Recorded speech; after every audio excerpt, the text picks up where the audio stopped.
Calvin has found a really nice plate of food.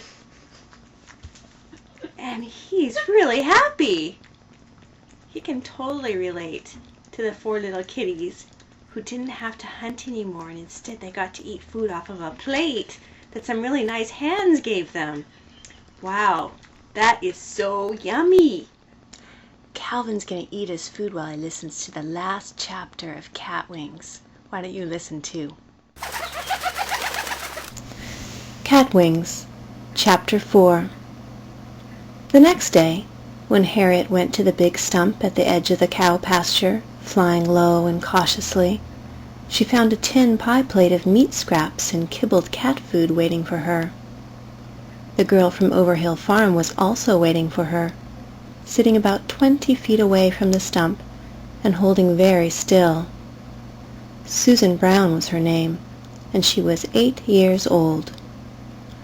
She watched Harriet fly out of the woods and hover like a fat hummingbird over the stump, then settle down, fold her wings neatly, and eat. Susan Brown held her breath. Her eyes grew round. The next day, when Harriet and Roger flew cautiously out of the woods and hovered over the stump, Susan was sitting about 15 feet away, and beside her sat her 12-year-old brother Hank. He had not believed a word she said about flying cats. Now, his eyes were perfectly round, and he was holding his breath. Harriet and Roger settled down to eat. "You didn't say there were 2 of them," Hank whispered to his sister. Harriet and Roger sat on the stump, licking their whiskers clean. "Oh, you didn't say there were 2 of them," Roger whispered to his sister. "I didn't know," both the sisters whispered back. "There was only one yesterday. But they look nice, don't they?" The next day, Hank and Susan put out 2 pie tins of cat dinner on the stump, then went 10 steps away, sat down in the grass, and waited. Harriet flew boldly from the woods and alighted on the stump. Roger followed her. Then, "Oh, look!" Susan whispered. Came Thelma, flying very slowly with a disapproving expression on her face. And finally, "Oh, look, look!" Susan whispered. James, flying low and lame, flapped over to the stump, landed on it, and began to eat. He ate and ate and ate. He even growled once at Thelma, who moved to the other pie tin. The 2 children watched the 4 winged cats. Harriet, quite full, washed her face and watched the children. Thelma finished a last tasty kibble, washed her left front paw, and gazed at the children. Suddenly she flew up from the stump and straight at them. They ducked as she went over. She flew right round both their heads and then back to the stump. "Testing," she said to Harriet, James, and Roger. "If she does it again, don't catch her," Hank said to Susan. "It'd scare her off." "Do you think I'm stupid?" Susan hissed. They sat still. The cats sat still. Cows ate grass nearby. The sun shone. "Kitty," Susan said in a soft, high voice. "Kitty. Kit, kit, kit, kit, kit, cat. Kitty cat. Kitty wings. Kitty wings. Cat wings." Harriet jumped off the stump into the air, performed a cartwheel, and flew loop-the-loop over to Susan.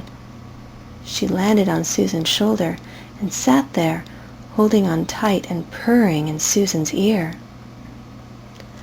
"I will never, never, ever catch you, or cage you, or do anything to you you don't want me to do," Susan said to Harriet. "I promise. Hank, you promise too." "Purr," said Harriet. "Oh, I promise. And we'll never ever tell anybody else," Hank said, rather fiercely. "Ever. Because you know how people are. If people saw them—" "I promise," Susan said. She and Hank shook hands, promising. Roger flew gracefully over and landed on Hank's shoulder. Purr, said Roger.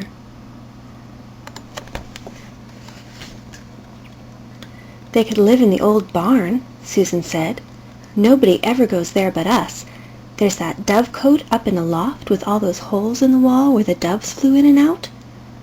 We can take hay up there and make them a place to sleep, Hank said. Purr, said Roger. Very softly and gently, Hank raised his hand and stroked Roger right between the wings. Ooh, said James, watching. He jumped down off the stump and came trotting over to the children. He sat down near Susan's shoes. Very softly and gently, Susan reached down and scratched James under the chin and behind the ears. Purr, James said, and drooled a little on Susan's shoe. Oh well, said Thelma, having cleaned up the last of the cold roast beef.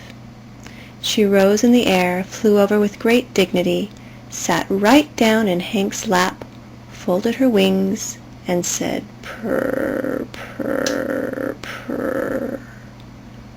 Oh, Hank, Susan whispered, their wings are furry.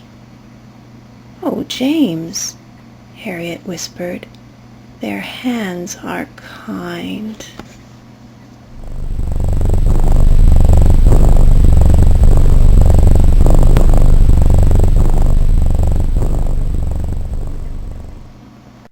Calvin lives with a family, and he's a very happy kitty. And he's safe all the time, and he gets to have lots of plates of food. So he liked how that story turned out. Bye now. Hope you enjoyed Catwings.